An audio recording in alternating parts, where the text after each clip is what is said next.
શ્રી સ્વામિનારાયણ મંદિર વડતાલ ધામ સંચાલિત સુપ્રસિદ્ધ યાત્રાધામ સાળંગપુર ધામ ખાતે શાસ્ત્રી સ્વામી હરિપ્રકાશદાસજીની પ્રેરણાથી આજે તારીખ 10-1-2026 શનિવાર અને ધનુર્માસ નિમિત્તે શ્રી કષ્ટભંજન દેવ હનુમાનજી દાદાની વિશેષ શણગાર કરવામાં આવ્યો હતો.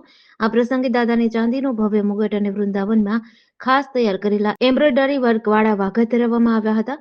વહેલી સવારે 5:30 કલાકે પૂજારી સ્વામી દ્વારા મંગળા આરતી તથા સવારે 7 કલાકે કોઠારી વિવેકસાગર દાસજી સ્વામી દ્વારા શણગાર આરતી કરવામાં આવી હતી. આ દર્શનનો લાભ લેવા માટે વહેલી સવારથી જ હજારો ભક્તો ઉમટી પડ્યા હતા. સાંજે 4:30 કલાકે દિવ્ય રાજોપચાર પૂજનનું વિશેષ આયોજન કરાયું છે.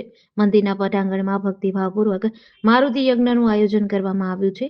વિશ્વ કલ્યાણ અને પારિવારિક શાંતિના અર્થે ધનુર્માસ નિમિત્તે શ્રી હરિ મંદિરમાં શ્રી હનુમાન ચાલીસાના પાઠ અને ઓમ નમો હનુમતે ભયભંજનાય સુખમ કુરુ ફટ સ્વાહા મંત્રના જાપ યજ્ઞનું આયોજન ચાલુ છે. GDC ન્યૂઝ સાથે ચિંતન વાગડિયા, બરવાડા.